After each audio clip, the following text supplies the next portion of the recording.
ഇപ്പം നിങ്ങൾ എന്തായാലും റിവീൽ ചെയ്തു മമ്മൂക്കയാണെന്നുള്ളത്. മമ്മൂക്കനെ എങ്ങനെയാ അപ്രോച്ച് ചെയ്യുന്നത് മൂത്തം ചെയ്യാൻ?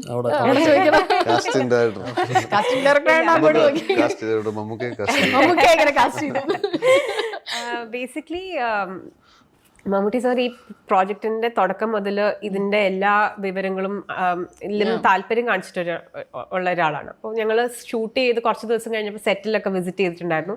So he's always been A well wisher of the team.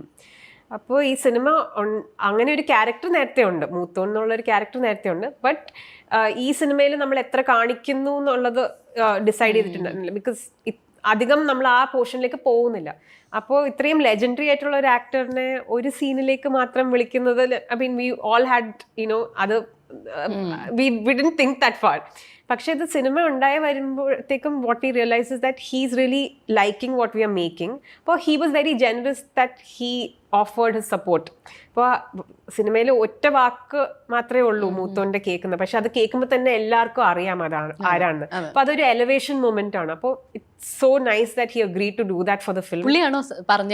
ഞാൻ ചെയ്യാമെന്ന് like he offered to do it. അപ്പോൾ that was like as a team നമുക്ക് ഇമാജിൻ ചെയ്യാവുന്നതിലും അപ്പുറമുള്ളൊരു ഗിഫ്റ്റ് ആയിരുന്നു.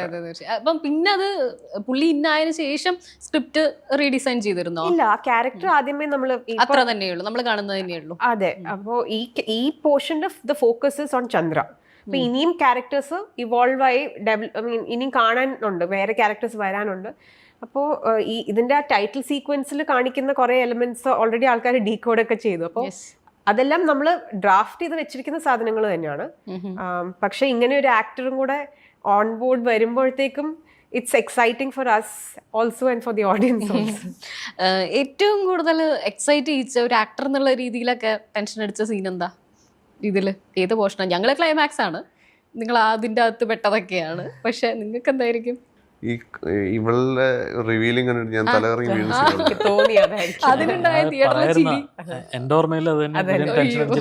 കാരണം എനിക്കിത് വായിക്കുമ്പോൾ ഇത് പോളിസി ഇത് ക്രാക്ക് ചെയ്ത് പറ്റൂ. ഇത് വായിക്കുമ്പം എനിക്ക് പെട്ടെന്ന് എന്താ സജിനൊക്കെ ഇപ്പൊ രോമാഞ്ചത്തിലൊക്കെ ചെയ്തിട്ടുണ്ട്. അപ്പം ആ ഒരു ഇമ്പാക്ട് വരണമെന്ന് എനിക്കറിയാം. ഇപ്പൊ ഏത് ആക്ടറും ഞാനാണെങ്കിൽ ആരും ഇത് ഓഡിയൻസ് പെർസ്പെക്ടീവിൽ നിന്ന് തിയേറ്ററിൽ ചിരിക്കണം എന്നുള്ളൊരാണ് എൻ്റെ ഒരു എയിം. അത് ന്യൂ ഇയറിനാണ് ഷൂട്ട് ചെയ്തത്. ന്യൂ ഇയറിന് ചന്തു പല ഇന്റർവ്യൂ അവന് തൂക്കിയിട്ടു 12 മണിക്ക്. അവന്റെ സ്റ്റണ്ട് കഴിഞ്ഞ അടുത്ത സീൻ എൻ്റെ ആയിരുന്നു. അപ്പോൾ ഇത് എനിക്ക് ടെൻഷനുണ്ട് കുന്തം. ഇത് നമുക്ക് കോമഡി എന്താ പറയുക, നമ്മൾ പേർപ്പസ്ഫുള്ളി ഒരു കോമിക് പരിപാടി പിടിച്ചാൽ അത് ഏക്കത്തില്ലെന്നാണ് തോന്നുന്നത്.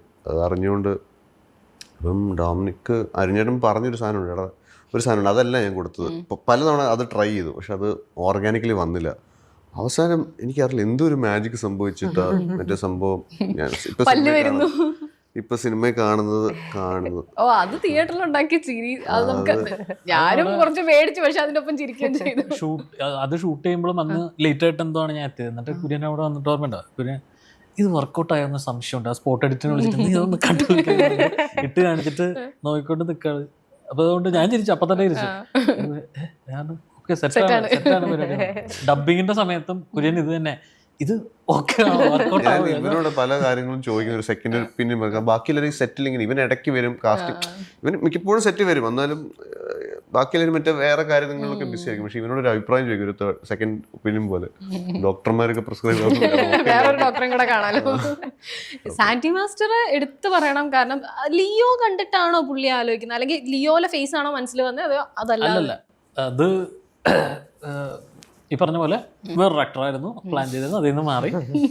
ഇങ്ങനെ അതെല്ലാ സിനിമയിലും സംഭവിക്കുന്നതാണല്ലോ, പ്ലാൻ ചെയ്ത് ഡേറ്റ്സ് അതൊക്കെ വരുന്നത്. അപ്പോൾ ഇനി എന്ത് ചെയ്യാം എന്നുള്ള ഓപ്ഷൻസ് നോക്കിക്കൊണ്ടിരിക്കുകയാണ്. അപ്പം ഞാനിങ്ങനെ ഒരുപാട് പരിപാടികൾ നോക്കി. അപ്പോൾ നമുക്ക് ഈ പറഞ്ഞ പോലെ ഒരു വില്ലൻ അല്ലെങ്കിൽ ഇങ്ങനെ നിൽക്കുന്ന ഒരാളിങ്ങനെ വലിയ ആചാരബാഹു അല്ലെങ്കിൽ ഇങ്ങനെ ഭയങ്കര വൈൽഡായിട്ടുള്ള അതും വേണ്ട എന്നുള്ളൊരു തോന്നലുണ്ടായിരുന്നു.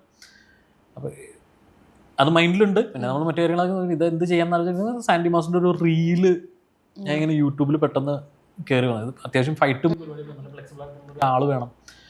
അപ്പോൾ പുള്ളി തലകുത്തി മറിയാൻ പുള്ളി എന്തോ പ്രാക്ടീസ് എന്താണെന്നോ ഞാൻ മറന്നുപോയി, എന്തോ പ്രാക്ടീസ് ചെയ്യുന്നൊരു യൂട്യൂബ് വീഡിയോ കയറി വന്നത്. ഞാൻ അപ്പം തന്നെ ഡൊമിനിക്കിനെ അയച്ചായിരുന്നു പുള്ളി എങ്ങനെ ഉണ്ടാവും എന്നുള്ളത്. അപ്പോഴാണ് ഡൊമിനിക്കും പുള്ളിനെ ഒന്ന് സംസാരിച്ച് നോക്കാം, ട്രൈ ചെയ്ത് നോക്കാം എന്ന് പറഞ്ഞിട്ട് അതിലേക്ക് എത്തുന്നത്.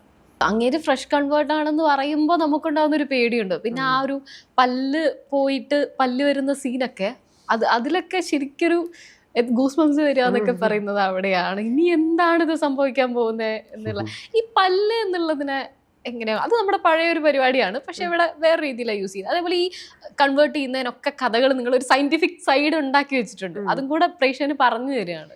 ബേസിക്കലി ഈ വാമ്പയർ മിത്സിലൊക്കെ നമ്മൾ സിനിമയിലും കാണുന്ന ഇത് തന്നെയാണ് യക്ഷികൾക്കും ഉള്ള പല്ല് എന്നുള്ളത്. പക്ഷെ ഒരിക്കലും ഒരു ഫണ്ണി സ്പേസിലേക്ക് അത് പോകാനും പാടില്ല. കാരണം നമ്മൾ ആക്ച്വലി അങ്ങനത്തെ കുറെ കോണ്ടന്റ് കൺസ്യൂം ചെയ്തിട്ടുണ്ട് നമ്മൾ കുറെ നാളെ, സീരിയലിലാണെങ്കിലും സിനിമയിലാണെങ്കിലും. അപ്പോൾ അത് ഡിസൈൻ ചെയ്യാൻ റോണിക്സ് ചേട്ടനും പിന്നെ ഒരു ഡെന്റിസ്ട്രിയിൽ വർക്ക് ചെയ്യുന്ന ഡോക്ടർ ജിജു പോൾ എന്ന് പറഞ്ഞ ഡോക്ടറും കൂടെ അവരാണ് അതിന്റെ ഇത് സെറ്റ് ചെയ്തത് പല്ല് വെച്ചിട്ട്. ഇപ്പോൾ കല്യാണിയുടെ പല്ലിനാണെങ്കിലും ഇവര് കുറച്ച് ഓപ്ഷൻസ് വെച്ചിട്ടാണ് ചൂസ് ചെയ്തത്. അപ്പോൾ ആ ക്യാരക്ടറിന്റെ ആ ട്രാൻസ്ഫോർമേഷൻ നമുക്ക് ശരിക്കും പേടി വരണം. ആൻഡ് സാൻഡി മാസ്റ്ററിന്റെ ഫേഷ്യൽ ഫീച്ചേഴ്സ് ആണെങ്കിലും ഭയങ്കര പവർഫുൾ കണ്ണുകളും പുരികവും ഒക്കെയാണ്. അപ്പോൾ ആ ഒരു ശരിക്കും ഒരു വില്ലൻ ചിരിക്കുമ്പോഴത്തേക്കും ഇറ്റ്സ് റിയലി സ്കേറി. കാരണം ചന്ദ്ര പല്ല് വെച്ച് ചിരിക്കുന്നത് നമ്മൾ കാണുന്നത്, പക്ഷെ സാൻഡി മാസ്റ്റർ പല്ല് വെച്ച് ചിരിക്കുന്നുണ്ട്, പക്ഷെ എന്നാലും ഇറ്റ്സ് റിയലി സ്കേറി. അപ്പോൾ അത് ഐ തിങ്ക് കാസ്റ്റിങ്ങും മേക്കപ്പും ആക്ടറും എല്ലാം കൂടെ കമ്പൈൻ ചെയ്ത് വന്ന് കറക്റ്റ് ട്രാൻസ്ഫോർമേഷൻ ആയിരുന്നു ഫ്രം പോലീസ്മെൻ ടു വാമ്പയറിക് വില്ലൻ. ഇപ്പൊ ചാത്തന്മാരെ പറ്റി വരാത്ത റീലില്ല, എല്ലാവരും പഴയ മിത്തൊക്കെ എടുത്തിട്ട് 390 കണക്കൊക്കെ പറയുന്നുണ്ട്. ഡീകോഡിംഗ് അല്ലേ? അതെ, ഡീകോഡിംഗ് നടക്കുന്നു. 389 ഇനി നിങ്ങൾ കൊണ്ടുവരുമോ? അവിടെ ചോദിക്കാം, നമുക്ക് പ്ലാൻ ഉണ്ട്. ഇനി കൊണ്ടുവന്നാലും ഞാൻ അത്രയും കാസ്റ്റ് ചെയ്യും, അത് വേറെ കാര്യം.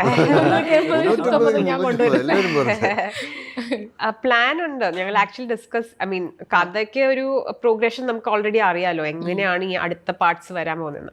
പക്ഷെ അതിലുള്ള സ്പെസിഫിക് എലിമെന്റ്സിന്റെ ഡിസ്കഷൻ ഓൾറെഡി സ്റ്റാർട്ട് ചെയ്തിട്ടുണ്ട്. അതാണ് എനിക്ക് ആക്ച്വലി ഇപ്പൊ ഏറ്റവും എക്സൈറ്റിംഗ്. സിനിമ ആൾക്കാർ സ്വീകരിച്ചു എന്നുള്ളതിൽ ഭയങ്കര സന്തോഷമുണ്ട്. പക്ഷെ ഇനി ഏറ്റവും ഇമ്പോർട്ടൻ്റ് തന്നെ നമ്മൾ ബാക്ക് ടു ദ ബേസിക്സ് ആണ്. അതായത് നല്ലൊരു സ്ക്രിപ്റ്റ് എഴുതിയാലേ ഇനിയുള്ള സിനിമ എടുക്കാൻ പറ്റുള്ളൂ. അപ്പോൾ സ്ക്രീൻ പ്ലേ ഫോർമാറ്റിലേക്ക് വർക്ക് ചെയ്യാൻ തുടങ്ങിയിട്ടില്ല. പക്ഷെ ഇത് സ്റ്റോറി റെഡി അല്ലേ ഇപ്പൊ ഇത്രയും പാട്ടുകളുടെ? ഓവർ ആർച്ചിങ് നാരറ്റീവ് ഓക്കെ റെഡിയാണ്. പക്ഷെ അതിൽ ഓരോ പാട്ടിൽ എത്രയൊക്കെ വരും എന്നുള്ളത് ഫുള്ളി ചാർട്ട് ഔട്ട് ചെയ്തിട്ടില്ല. പക്ഷെ എങ്ങോട്ടാണ് കഥ പോകുന്നതെന്ന് ഫുൾ പ്ലാൻ ഉണ്ട്. അപ്പോൾ അങ്ങനെയാണ് പിച്ച് ചെയ്തത് തന്നെ. അപ്പോൾ ഫ്രാഞ്ചൈസ് ആകുമ്പോൾ ബേസിക്കലി ക്ലാരിറ്റി കൊടുക്കണമല്ലോ എങ്ങനെയായിരിക്കും. എല്ലാവരും പറയുന്നുണ്ട് എല്ലാ ഓണത്തിനും ഓരോന്ന് ഇറക്കണം. ഈ ചാത്തനുണ്ടല്ലോ, ഈ ഫണ്ണി ആയിട്ടുള്ള പൂവൊക്കെ മാജിക് ഒക്കെ കാണിക്കുന്ന രസമുള്ള ഈ ടെൻഷന്റെ ഇടയിൽ ഒരു സമാധാനം തന്ന ചാത്തൻ. അതും ചോദിക്കാം, ടൊവിനോന്റെ കാസ്റ്റിംഗ് എങ്ങനെയായിരുന്നു? ടൊവിനോ ഡൊമിനിക്കായിട്ട് നേരത്തെ നിങ്ങൾ തന്നെ പണ്ട് ഒന്നിച്ച് താമസിച്ച ആളുകളല്ലേ? ടൊവിനോയിട്ട് ഒരു പടം ചെയ്യാനിരുന്നതാണ്. അപ്പോൾ ഡൊമിനിക്കിന്റെ ഫസ്റ്റ് മൂവി ടൊവിനോ ആയിരുന്നു നായകനും. അതെ. അപ്പോൾ അന്നു മുതൽ ഡൊമിനിക്ക് പിന്നെയും പടം ചെയ്യാനായിട്ട് ഇത്രയും സമയം എടുത്തു. അപ്പോൾ ടൊവിനോയ്ക്കും ആഗ്രഹമുണ്ട്. ഡൊമിനിക്ക് വേറൊരു പരിപാടി ഉണ്ട്. ഡൊമിനിക്കിൻ്റെ ഒരു മരുന്നുണ്ട്, അത് വേണ്ട രീതിയിൽ ഉപയോഗിച്ചാൽ അടിക്കും എന്നുള്ളത് എല്ലാവർക്കും അറിയുന്ന കാര്യമാണ്. അപ്പോൾ ടൊവിനോയ്ക്കും അറിയാം ഡൊമിനിക്ക് അടുത്ത പടം ചെയ്യണം എന്ന് നന്നായിട്ട് ആഗ്രഹിച്ചിരുന്ന ആളുമാണ്, അതിനുവേണ്ടി ഹെൽപ്പ് ചെയ്തിരുന്ന ആളുമാണ്. അപ്പോൾ പുള്ളിക്കാരൻ ഇതിൻ്റെ കൂടെ ഓൾറെഡി ഉണ്ട്. ഡൊമിനിക്ക് എന്ത് ചെയ്താലും കൂടെ നിൽക്കാനായിട്ടുള്ള മൈൻഡ് സെറ്റായിട്ട് പുള്ളിയുണ്ട്. ഇതൊക്കെ അങ്ങനെ നടന്ന സംഭവങ്ങളാണ്.